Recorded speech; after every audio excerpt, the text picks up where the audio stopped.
Plastic ఇక్కడ చూస్తే అన్ని ప్లాస్టిక్ వాటినే కనబడతా ఉంది. మరి ఏం చేద్దాం?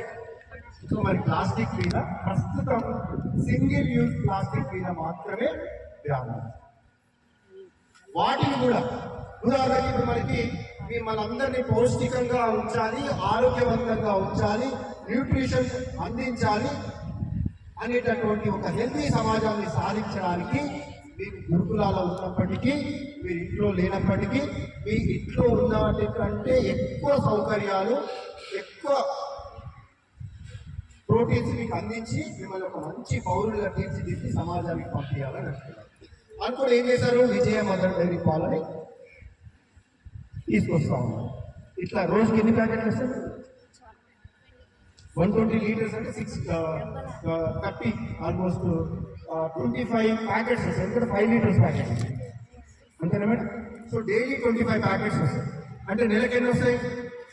దాదాపు 750, 3 750 ప్యాకెట్లు వస్తాయి.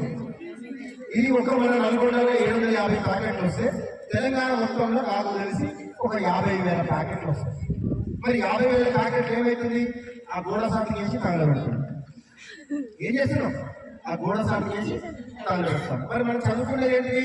త్రిపుల రీసైకిల్, రీయూజ్, రెడ్యూస్ అని చదువుకున్నాం. మరి దీన్ని ఏం చేయొచ్చు? మనం వీటిని జాగ్రత్తగా మనం రీసైకిల్ చేసి మళ్ళీ దీంతో అద్భుతమైనటువంటి ఉత్పత్తులు మనం తయారు చేయొచ్చు. లేదా దీనికి 2 హ్యాండిల్స్ పెట్టి ఇది చిన్న చిన్న కూరగాయలు అట్లా తీసుకునే వాళ్ళకి మార్కెట్లో ఇది ఒక చేసంచులాగా ఇవ్వచ్చు. అంటే మనం ఏం చేస్తున్నాం? వాడి పడేయడం అనేది నేర్చుకున్నాం. ఈ పెన్నులు ఉన్నాయా?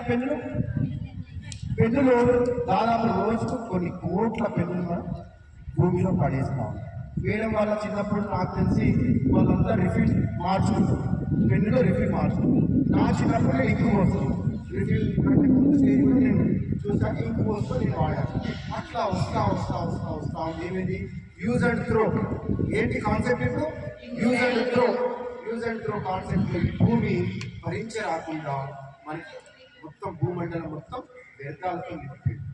ఎప్పుడైనా వీలుంటే టూర్ తీసుకెళ్ళమని చెప్పండి. దగ్గర ఉన్నటువంటి డంపి యార్డ్, అది సుమారుగా 100 ఎకరాల ప్లేస్లో ఉంటుంది. మన చదువుకున్న సకాలంగా చూడాలంటే ఆ డంపి యార్డ్ పోతే నల్లగొండ చదువుకున్న అద్భుతమైన PhDలు, టీచర్లు, లెక్చరర్లు, సైంటిస్టులు, గొప్ప మేధావుల యొక్క జీవిత చరిత్ర అంతా కనబడుతుంది.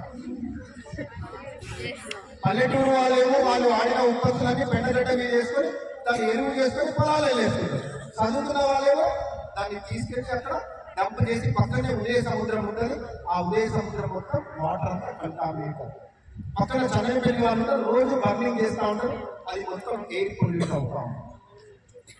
సో మనం యాజ్ ఏ స్టూడెంట్ గా అమెండ్మెంట్ చేయడం జరిగింది. కాబట్టి ఈ కాన్స్టిట్యూషన్ డే సందర్భంగా ప్రతి ఒక్కరు ఆ నేచర్ ని, వైల్డ్ లైఫ్ ని, రివర్స్ ని, లేక్స్ ని మనం వాటిని ప్రొటెక్ట్ చేసుకునేటటువంటి ప్రయత్నం చేయాలి.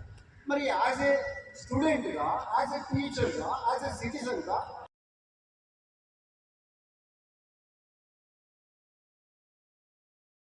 75 సంవత్సరాలు పూర్తి అవుతా ఉన్నాయి.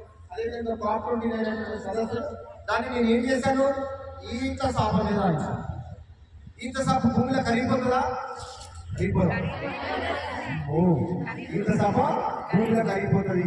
మన గ్రామాలలో ఈత సాపలు ఇప్పటికీ వేసేవాళ్ళు. అక్కడ మీరు చూడవచ్చు జీవ వైవిధ్యం. అంటే ఒక బతుకమ్మ పండుగని ఎలా సెలబ్రేట్ చేసుకోవాలి, ప్లాస్టిక్ మీద ఎలా మనం యుద్ధాన్ని ప్రకటించుకోవాలి, ప్లాస్టిక్ ఎలా రీసైకిల్ చేసుకోవాలి, మిల్లెట్స్ ఏ రకంగా ఉన్నది, తెలంగాణ ఆవు, తెలంగాణ పక్షి, తెలంగాణ పువ్వు, తెలంగాణ చేప, తెలంగాణ చెట్టు, వాటన్నిటిని కూడా జీవ వైవిధ్యం అని చెప్పేసి చెప్పడం జరుగుతా ఉంది. మరి ఈరోజు